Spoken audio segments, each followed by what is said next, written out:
मंडला से आए, उनका बहुत स्वागत सम्मान। इधर बैठिए। सुनिए, जब मैं कुछ नाम लेता हूं तो आप इधर उधर भटक जाते हैं। माता आप बैठ जाइए। हाँ मैं ये जरूर बुआ रही होगी, बैठ जाइए। भतीजी की बड़ी बैठ।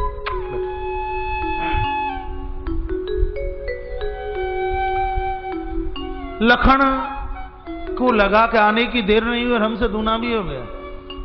लक्ष्मण को अच्छा नहीं लगा। तत्पश्चात हनुमंत लाल जी चरण छूकर प्रभु को कहते हैं, भगवान आपके चरणों में प्रार्थना है। क्या प्रार्थना है? प्रार्थना ये, नाथ शैल पर कब पति रहे। इस पहाड़ के ऊपर बंदरों का अधिपति रहता है सुग्रीव, उनके साथ आप मित्रता कर लीजिए। राम जी बोले, आप ही हमारे मित्र बन जाइए। हनुमान जी ने कहा, मित्रता बराबर वाले से की जाती है, छोटे वाले से नहीं। जैसे आप हैं वैसा ही सुग्रीव है। कहा हम जैसा कैसे है? क्या आपको भी राजधानी से अलग किया है, इस श्रीमान को भी राजधानी से अलग कर दिया गया है। तुम भी बन बन फिर रहे हो पत्नी के लिए, ये भी परेशान है पत्नी के लिए, इसकी भी पत्नी का हरण कर लिया गया है। आपकी आंख में आंसू है और वो भी बैठा बैठा रो ही रहा है, इसलिए दोनों एक जैसे हो, मित्रता कर लीजिए। लखन को तो बहुत बुरा लगा है।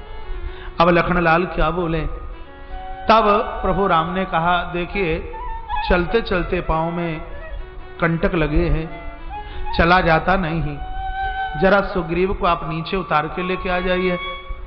तब हनुमान जी बोले, भगवान हमने तो आज तक ऐसा ही सुना था कि जो लोग साधना के शिखर पर जाकर के बैठ जाते हैं वहां जीव को नीचे नहीं आना पड़ता, वहां तो परमात्मा को ऊपर जाना पड़ता है।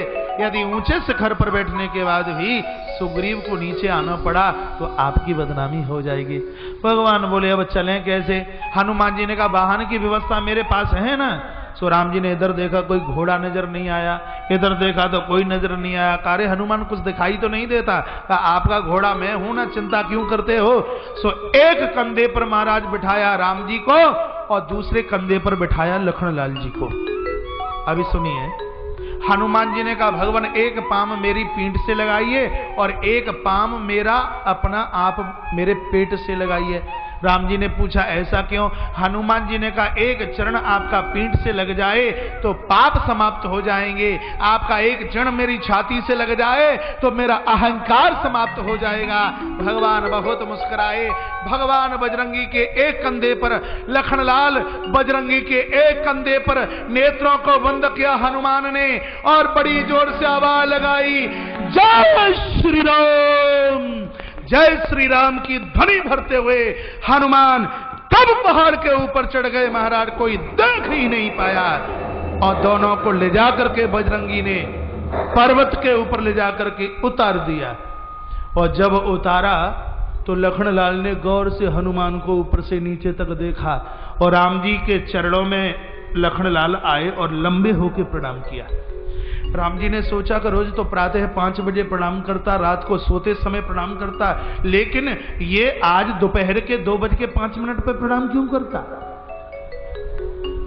शायद निर्विघ्न यात्रा पूरी हो गई होगी, हनुमान ने रास्ते में कहीं पटका नहीं, शायद इस खुशी में प्रणाम कर रहा होगा। राम जी ने पूछ लिया, हनुमान क्यों प्रणाम, लखन क्यों प्रणाम इस समय किया?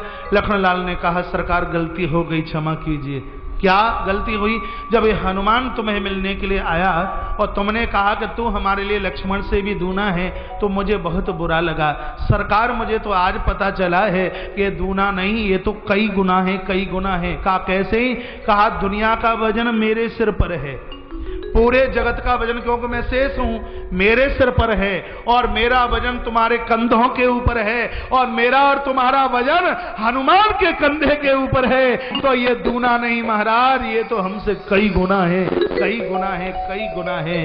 भगवान राम सुनकर बहुत खुश हुए, क्योंकि हनुमान भक्त हैं। जो भी लोग भक्तों की बड़ाई प्रशंसा करते हैं परमात्मा उनके ऊपर बहुत खुश होते हैं। अग्नि की सानिध्यता में सुग्रीव को भगवान ने अपना मित्र बनाया, और मित्र के क्या धर्म क्या गुण धर्म हैं वो पूरे प्रभु राम ने वर्णित किए, और किस प्रकार से यहाँ रहते हो पूरी बात पूछी है। यहाँ तक कि 7 ताड़ के वृक्षों को नीचे के लिए डाया, और इतना ही नहीं उसके तत्पश्चात वाली को मारने की भी सौगंध भगवान ने खाई है। और कह दिया है कि अब ये वाली मेरे एक ही बाण के द्वारा नीचे मरने वाला है। तब सुग्रीव ने कहा रुक जाइए, ऐसा मत कीजिए, अब प्रभु कृपा करो, ये युवा थी सब तज भजन करहु दिन राती। अब मैं कुछ भी नहीं चाहता, आपका भजन मैं करूं। प्रभु ने कहा पापी को पाप का दंड मिलना ही चाहिए। तैयार किया का युद्ध करने के लिए जा। सुग्रीव युद्ध करने के लिए गया। बाली के साथ घमासान युद्ध हुआ। बाली ने उठा करके पटका कई बार धरती पर, फिर उठाया, फिर फेंक दिया, फिर उठाया, फिर उधर फेंका, कभी उधर फेंका, कभी उधर फेंका, फिर उठाया, फिर पटका। एक एक हड्डी ढीली सुग्रीव की कर दी गई। सुग्रीव आए प्रभु के पास, का ये बताओ कि हमारे मित्र हो के पहले जन्म के दुश्मन का क्या हुआ? मार इतनी पड़ी है, एक एक हड्डी चटक रही है। राम जी ने कहा दोनों भाइयों की शकल तो एक सी है, अब मैं तो समझ ही नहीं पाया कौन सुग्रीव कौन बाली। जाइए, कल तुम्हें विजय मिल जाएगी। अगले दिन युद्ध करने के लिए गया और युद्ध लड़ते लड़ते प्रभु ने एक वृक्ष की ओट से बुलाया, कंठ में माला डाली। अहंकारी बाली ने सोचा भी नहीं कि उधर गया है तो दाल में काला है। अपनी बाजुओं के ताकत के साथ किसी को कुछ समझता नहीं। जो ही सामने आया तो प्रभु ने तक करके बाण मारा, धड़ाम से बाली नीचे गिरा और भगवान इसके सामने जाके खड़े हो गए। प्रभु को देखा, उपदेश देने लगा। कहा धर्म ही तो अवतरे हो, धर्म की स्थापना के लिए आए और मुझे व्याध की तरह मारा आपने। प्रभु ने कहा उद्धार कर देता, व्याध का दर्शन करता, एक बार तुझे व्याध बनना पड़ेगा। अरे दुष्ट, अरे पापी, मुझे धर्म की बात सिखाता है, लेकिन तुझे ये नहीं पता का अनुज बधु भगनी सुतनारी सुनी 60 सम कन्या ये चारी, ये चारों के चारों कन्या का रूप है। छोटे भाई की पत्नी अनुज बधु, बहन सुतनारी, बेटे की पत्नी भी कन्या है, और बहन के बेटे की पत्नी क्या हो गई आपकी? भांजे बहू, आपके भांजे से भी ज्यादा पूज्य है। इन चारों को कन्या का रूप दिया। मानस में राम कहते हैं कि यदि चारों को घृणित स्त्री से देखा है, मार डालिए, उसे पाप नहीं लगेगा। ये चारों अति पूज्य हैं, अति पावन हैं। जिंदगी में इससे बड़ा अपराध नहीं हो सकता। ये पाप नहीं, ये महापाप है, महापाप। प्रभु राम कहते हैं पापी तेरी तो शकल देखने का धर्म नहीं, और आज मुझे तू उपदेश दिखाता है, मार डालूंगा। मार तो ही दिया। तब महाराज कहता है कही वाली सुनी भीरू, प्रिय समदर्शी रघुनाथ, जो कदाच मही मारी हूं तो पुण्य हुई सनाथ। मारोगे? तारा के सामने ये बोल करके आया। और जब प्रभु ने बहुत कुछ कहा तब बोलता सुनहु राम स्वामी सनह चलन चातुरी मोर। मैंने तो चतुराई बहुत दिखाई, लेकिन मेरी एक भी चतुराई नहीं चली। लेकिन प्रभु अजहू में पापी अंतकाल गति तोर, आपके चरणों में पड़ा हूं तो भी क्या मैं पापी हूं? मैंने तो सुना था कि आपके दरबार में एक महान चल के आता है, तो फिर मैं पापी कहां से रहा?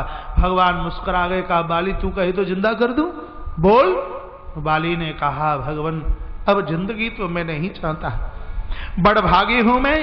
महात्मा लोग जन्म जन्मांतर तक तपस्या करते हैं, अंत समय में आप का नाम उसके जिह्वा से नहीं निकलता। और ये चौपाई बाली के मुंह से ही निकली हुई है, आपने कई बार पढ़ी होगी। कौन सी? कि जन्म जन्म मुनि जतन कराई, जन्म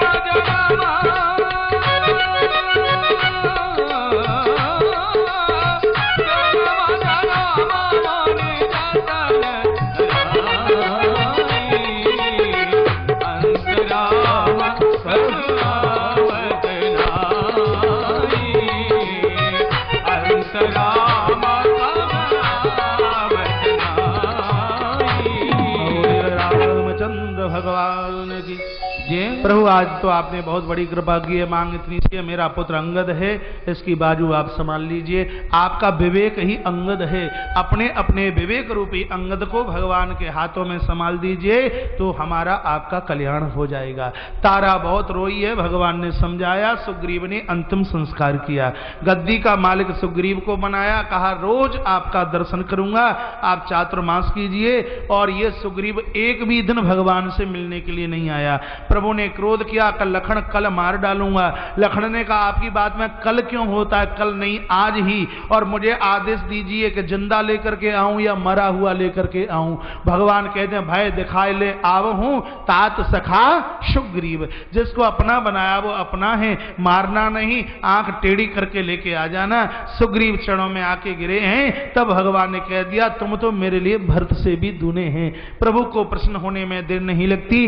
तत्पश्चात बंदरों के कटक को बुलाया गया, 4 टोलियां बनाई गई, चारों दिशाओं में भेजी गई हैं। जिस टोली को दक्षिण दिशा की तरफ जाना था उस टोली का मालिक श्री जामवंत जी महाराज को बनाया गया। 4 टोलियों के सरताज अपनी अपनी टोलियों को साथ में लेकर चारों दिशाओं की तरफ निकलने लगे हैं। 15 दिन का समय दिया। सुग्रीव ने कहा सुनिए, यदि 15 दिन में माता जानकी की खोज करके तुम नहीं आए तो मेरे हाथों से तुम सबका वध होगा। सब लोग जाने लगे तो इशारे से राम जी ने हनुमान को बुलाया और हनुमान जी के कान में कहा हनुमान सुनो, पहले तो ये मुद्री लेकर के जाइए और ये मुद्रिका ले जाकर के दे दीजिए, तब जानकी विश्वास करेगी कि तुम रामदूत हो। और सुनिए, एक नाम जानकी ने मेरा नाम रखा है करुणा निधान, और जब तक तुम करुणा निधान कहकर के सौगंध नहीं खाओगे सत्य शपथ करुणा निधान की, तब तक जानकी ये विश्वास नहीं करेगी कि तुम मेरे भगत हो। और फिर हनुमान जी को कहा सुनिए, जानकी को बोल देना कि मैं जानकी के विरह में अतिशय दुखित हूं, मेरी विरह वेदना सुना देना। हनुमान जी ने कहा बाल ब्रह्मचारी हूं, ये स्त्रियों की वेदना मुझसे नहीं आती और मैं नहीं सुना पाऊंगा। हाँ एक काम कर सकता हूं, मेरे कंठ में बैठ करके बोलते तुम रहना और होठ में ही हिलाता रहूंगा। बोलना तुमको है और होठ में हिलाता रहूंगा। और कल आप सुनेंगे इस बात को कि जब अशोक वाटिका में बजरंगी बैठे हैं, कुछ ऐसी चौपाई गोस्वामी जी ने गाई हैं, वहां हनुमंत लाल जी ने सिर्फ होठ हिलाए हैं, अंदर से बोलने वाले तो मेरे प्रभु श्री राम थे। तत्पश्चात चले हैं और महाराज गए और एक ऐसी गुफा में प्रवेश कर गए हैं जहां पानी पिया और वहां एक नारी बैठी है जिसका नाम है स्वयं प्रभा। उस स्त्री का नाम है स्वयं प्रभा। ऐसा चक्कर लगाया उस गुफा में, महाराज अंदर प्रवेश तो कर गए लेकिन गुफा से निकलने का रास्ता नजर नहीं आता। तब स्वयं प्रभा ने कहा आंख बंद कर लीजिए और तुम सबके सब समुद्र के तट पर पहुंच जाओगे। कथा हनुमान और गुफा की नहीं, कथा मेरी और आपकी है। महाराज ये ग्रस्त जीवन ही आपकी एक ऐसी गुफा है जिसमें प्रवेश करने का रास्ता तो तुमको मिल गया है लेकिन उसमें से बाहर निकलने का रास्ता आपको पता नहीं है। महाराज उस ग्रस्त जीवन की गुफा में से बाहर निकलने के लिए एक सुंदर श्रद्धा रूपी कोई स्वयं प्रभा चाहिए जो कहती है कि भोगों की तरफ से अपनी आंखों को बंद कर लीजिए तो आप भवसागर के तट पर अपने आप को पहुंचा हुआ देखोगे। जो ही बंदर भालुओं ने आंखों को बंद किया तो सबके सब सागर के तट पर पहुंच गए। एक गीध ने देखा क्या लाल लाल बंदर आज खा करके अपनी क्षुधा की निवृत्ति करेंगे। अंगद ने कहा ओ दुर्भागी, एक कोई जटायु भी बड़भागी था जो भगवान के लिए परमार्थ करता हुआ जिंदगी छोड़ करके चला गया। तेरी भी क्या कोई जिंदगी है जो हम राम काज करने के लिए आए और तू हमें खाने की बात करता है। रो पड़ा महाराज ये गिद्ध, इसका नाम है संपाति। संपाति ने कहा अरे जटायु तू मेरा भाई, क्या हुआ, पूरी बात बताई। तब संपाति ने प्रसन्न होकर के कहा कि अब आप चिंता ना कीजिए, मैं तुमको पूरी की पूरी व्यवस्था बताता हूं। मैं तुम्हें पूरी व्यवस्था बताता हूं। मैंने आंख बंद करके देखा है, मैंने ये देख लिया कि माता जानकी भगवती अशोक वाटिका में बैठी हुई हैं। यदि तुम में से कोई इस सागर को लांग करके पहुंच जाए तो ये समाचार आप नजदीकता में पहुंच करके लेकर के आ सकते हैं। बंदर भालुओं ने कहा हमें दिखाई क्यों नहीं देता। कहा मैं देखा हूं तुम नहीं, मैं तो देख सकता हूं लेकिन तुम नहीं देख सकते क्योंकि गीध ही दृष्टि अपार, मेरी दृष्टि अपार है। क्या करूं बूढ़ भैया, मैं तो बूढ़ा हो गया, नहीं तो करता हूं सहाय तुम्हार। यदि मैं वृद्ध नहीं होता तो जरूर तुम्हारी कोई न कोई मैं सहायता करता। अब श्री हनुमंतलाल जी महाराज माता जानकी की खोज के लिए कल 10:30 बजे प्रस्थान करेंगे। आज की कथा को यहीं विरामित किया जाएगा। किष्किंधा कांड तक हम पहुंचे हैं। सुंदर कांड का आरंभ किष्किंधा कांड से होना चाहिए। अब 2 दिन हैं हमारे और आपके पास में। एक कल, अच्छा कल कथा 10 बजे शुरू हो जाएगी, आप 10 बजे से भी पहले पहुंचिए।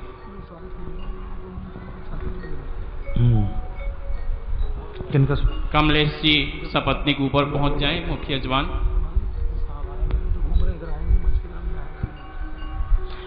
नागपुर से श्री दीपक फुलश्रेष्ठ जी आए हैं, जीएम मानिकगढ़ नागपुर से हमारे बीच में हैं। उनका बहुत स्वागत सम्मान है, वो चल करके आ जाइए। और आप सबसे मेरी प्रार्थना होगी, अभी अनंत श्री विभूषित पूज्यपाद महामंडलेश्वर पूज्य स्वामी श्री रामदेवानंद जी सरस्वती जी महाराज को सुनने का सौभाग्य प्राप्त होगा।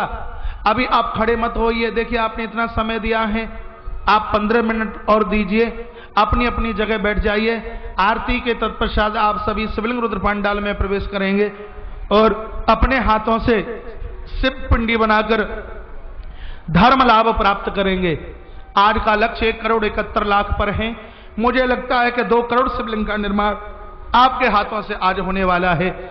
तो आपके चरणों में मेरी पुनः प्रार्थना कि जब तक शिवलिंग पिंडी का निर्माण आपके हाथ से ना होवे तब तक आप स्थान छोड़ करके नहीं जाएंगे।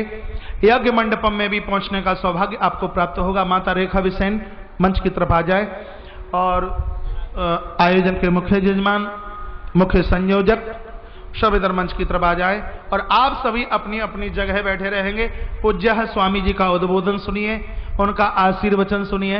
अरे आप बड़भागी, यहाँ संत महापुरुष इतने दूर दरार क्षेत्रों से चल करके आ रहे हैं, इतनी लंबी यात्रा करके आ रहे हैं, आपको प्रसन्नता होनी चाहिए। हमें तो आप रोज ही सुनते रहते हैं, ये कोई बहुत बड़ी बात ही नहीं है। ये महापुरुषों की आवाज को, इनकी वाणी को आप सुनिए, आप लाभान्वित होंगे, आप गदगद हो जाएंगे। पांडाल परिसर में जितने भी महानुभाव खड़े हुए हैं, कृपया आप सबके सब अपनी जगह बैठ जाएं। बोलिए बांके बिहारी लाल की, शंकर भगवान की जय। जय श्री राधे, जय जय श्री राधे, जय जय श्री राधे श्याम। सभी से निवेदन है, महाराज श्री ने बड़े हमारे लिए एक वैसी बात है कि उन्होंने आपके चरणों से निवेदन किया और फिर भी आप खड़े हैं। अगर आप भक्त कथा का थोड़ा सा भी अंश लिए हैं तो सभी अपने स्थान पर बैठ जाएं। यज्ञ मंडप में आपको जाने का जरूर अवसर प्राप्त होगा, किंतु इतने बड़े हमारे बीच जगत गुरु शंकराचार्य स्वामी निश्चलानंद सरस्वती जी महाराज गोवर्धन पीठ पुरी के शिष्य यहाँ पर अनंत विभूषित महामंडलेश्वर स्वामी रामदेवानंद जी सरस्वती महाराज पधारे हैं। ऐसे अवसर हमको बहुत कम मिलते हैं, जब हमें सोने के साथ सुहागा, एक संत के साथ दूसरे संतों के दर्शन होते हैं। हमारे भाई लोग सब बैठ गए हैं, माताएं अभी भी खड़ी हैं। शायद आपको अपने संतों पे विश्वास नहीं है, अपने भक्ति पे आपको विश्वास नहीं है। ऐसी भक्ति का आपको कोई लाभ नहीं होगा कि हमारे संत आपके चरणों पर निवेदन करें। हमको उनके चरणों पर निवेदन करना चाहिए। सत्यनारायण जी भूरू अग्रवाल जी मंच पे पहुंच जाएं। जिलाध्यक्ष विश्व हिंदू परिषद श्री वैभव कश्यप जी, जिला संयोजक बजरंग दल श्री चंदर दमाहे जी, तुलसी परिवार के श्री अजय भगत जी रायपुर, आप भी मंच पर पहुंचने का कष्ट करें। और मैं ये इनको सबसे निवेदन करूंगा कि आचार्य महामंडलेश्वर जी के पाद पूजन और उनके पूजन के लिए और इसके बाद उनकी आरती के लिए कहें। मैं आप बालाघाट वासियों के लिए सिर्फ इतना ही कहूंगा, चांद अधूरा है सितारों के बिना, चांद अधूरा है सितारों के बिना, गुलशन अधूरा है बहारों के बिना, समुंदर अधूरा है ना। चांद अधूरा है सितारों के बिना, गुलशन अधूरा है बहारों के बिना, समुंदर अधूरा है किनारों के बिना, और हमारा जीना अधूरा है इन साधु संत और स्वामियों के बिना, इन साधु संत और स्वामियों के बिना। एक बार जोर से बोलिए संत आचार्य कौशिक जी महाराज की, महामंडलेश्वर रामदेवानंद महाराज की जय हो। और मैं नागपुर से श्री दीपक कुलश्रेष्ठ जी, जीएम मानिकगढ़ सीमेंट नागपुर हमारे बीच में है। मैं उनसे भी निवेदन करूंगा कि कृपया महाराज श्री का आशीर्वाद प्राप्त करें और माइक चालू करो। और यह इसके बाद आचार्य श्री अपने उद्बोधन से हमें कृतकृत्य करेंगे। हम उनके मधुर वाणी और अमृत वचनों से अपने जीवन को धन्य कर सकेंगे। आपके सामने उपस्थित हैं महामंडलेश्वर स्वामी श्री राम देवानंद जी सरस्वती महाराज गोवर्धनपुरी उड़ीसा, जिनका परिचय मैं आपको दे चुका हूं। एक बार पुनः परिचय दूंगा कि आप श्री जगत गुरु शंकराचार्य स्वामी जी निश्चलानंद सरस्वती जी महाराज गोवर्धनपुरी, जो कि उड़ीसा में है, जिसे आप जगन्नाथपुरी के नाम से जानते हैं। एक बार बोलो भगवान जगन्नाथपुरी महाराज की।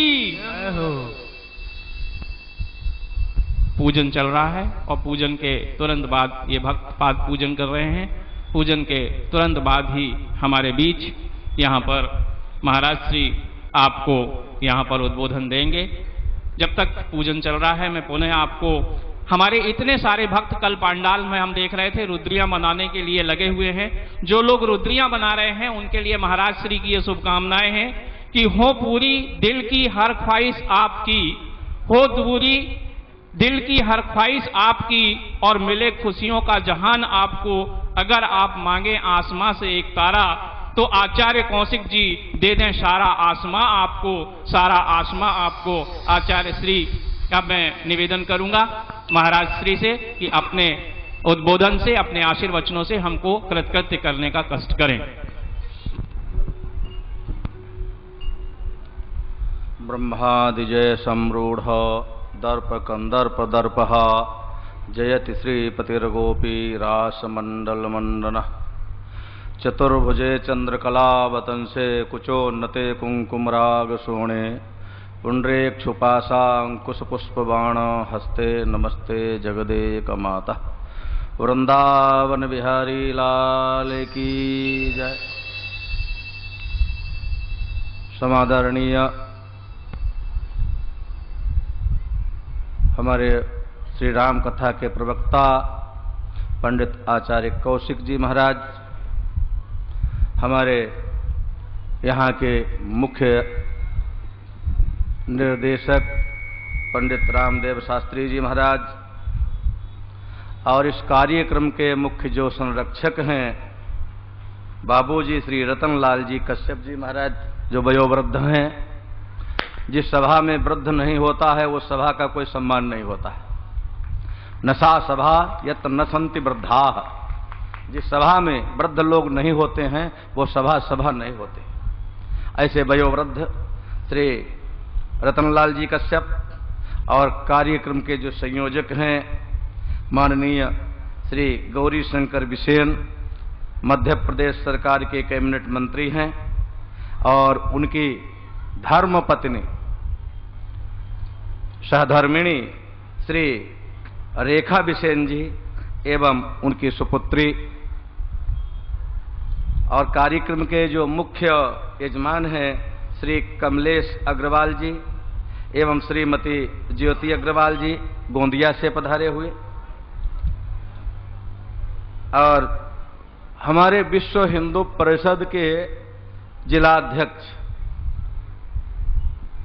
पूरे जिस संगठन का एक ही उद्देश्य है, हिंदुओं की रक्षा कैसे हो, भारतीय संस्कृति कैसे बचे, ऐसा संगठन, चाहे उसे मैं आरएसएस के नाम से कहूं अथवा उसे विश्व हिंदू परिवार, विश्व हिंदू परिषद कहूं, उसके जिलाध्यक्ष श्री वैभव जी कश्यप जी और जिला संयोजक बजरंग दल के श्री चंदर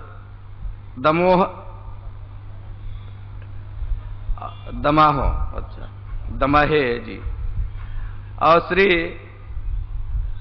तुलसी परिवार से श्री अजय भगत जी जो रायपुर से पधारे हैं, और कार्यक्रम के उपाध्यक्ष श्री रमेश रंगलानी जी जो नगर पालिका अध्यक्ष स्वयंभव यहीं बालाजी घाट के होंगे जी।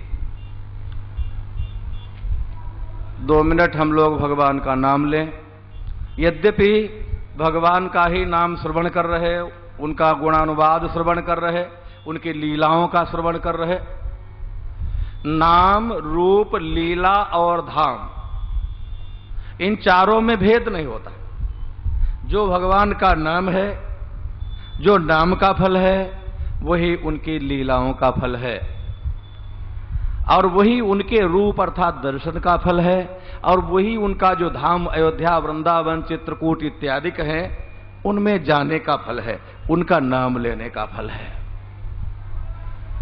तो अभी आप श्रवण कर ही रहे थे, फिर भी जहां भगवान का नाम स्मरण होता है, जहां पर संत महापुरुष जाया करते हैं, जिस धरती पर संतों के चरण पड़ते हैं, जिस धरती पर भगवान का नाम, उनके गुणानुवाद होते हैं, भगवान की लीलाओं का मंचन होता है, उनकी कथाओं का गुणानुवाद होता है, वो धाम परम तीर्थ होता है। अर्थात ये बालाजी क्षेत्र परम तीर्थ अपने आप हो गया। पहले हो या न हो मैं नहीं जानता, मैं पहली बार आया हूं, लेकिन अब अवश्य में ये सिद्ध हो गया इस यज्ञ के द्वारा, इस आयोजन के द्वारा। इतना बड़ा आयोजन ये करना आसान बात नहीं। इस सफल आयोजन के द्वारा ये बालाजी घाट, बालाघाट, ये निश्चय ही एक दिव्य धाम, एक तीर्थ। और तीर्थ की एक अपनी विशेषता होती है। न हयम्यानि तीर्थानि न देवामृच्छिलामया ते पुनंतुरुकाले न दर्शना देव साधवा। तीर्थ भी हम क्या कहें, ये तीर्थों का तीर्थ हो गया। तीर्थों की विशेषता है बहुत दिन तक नियम धर्म कर्म के अनुसार, जैसा भी हमारे आचार्य कौशिक जी कह रहे थे, उसके अनुसार पालन किया जाए, तीर्थ का नियम लिया जाए, तब कहीं व्यक्ति पवित्र हुआ करता है। और जो देव मूर्तियां हैं अथवा पवित्र नदियां हैं, वो भी नियम पूर्वक ही उनका पूजन आराधन किया जाए तो पवित्रता आती है, अंतःकरण शुद्ध होता है। लेकिन जहां पर संत महापुरुष और भगवत भक्त, आप लोगों जैसे भक्त एकाग्र चित्त होकर भगवान का स्मरण करते हैं, संत महापुरुष जाते हैं, तो दर्शना देव साधवः, संत महापुरुषों के दर्शन से ही वो फल की प्राप्ति हो जाती है जो तीर्थों में अनंत काल तक निवास करने से होता है। तो 2 मिनट भगवान राम का स्मरण करें, उसके उपरांत मैं कुछ आपको आगे का मार्गदर्शन करूं। श्री राम जय राम जय जय राम, श्री राम जय राम जय जय राम, श्री राम जय राम जय जय राम, श्री राम जय राम जय जय राम, श्री राम जय राम जय जय राम, श्री राम जय राम जय जय राम। वृंदावन बिहारी लाल की, श्री रामचंद्र भगवान की जय जय, श्री राधे श्याम। सज्जनों, ये सृष्टि कैसे उत्पन्न होती है, इसका मूल कारण क्या है? श्रीमद् भगवत गीता में 15वें अध्याय का पहला श्लोक, ऊर्ध्वमूल मदः शाखा। इस सृष्टि की मूल तो ऊपर को है, अर्थात जड़ ऊपर है, शाखाएं नीचे फैली हुई हैं। ऐसा वृक्ष शायद कहीं सुना नहीं गया। और वो कैसा है? अव्यय है, कभी उसका क्षय नहीं होता, व्यय नहीं होता। जिसका व्यय ना हो, एक जैसा बना रहे, उसे अव्यय कहते हैं। और अस्वस्थ है। अस्वस्थ का अर्थ होता है जो कल तक ठहरने वाला न हो। वो अव्यय कैसा है जो कल तक ठहरने वाला नहीं है? वो तो व्यय हो गया। ऊर्ध्व मूल है, जड़ ऊपर को है, शाखाएं तना नीचे को फैले हुए हैं। और अस्वस्थ है जो कल तक स्थित रहने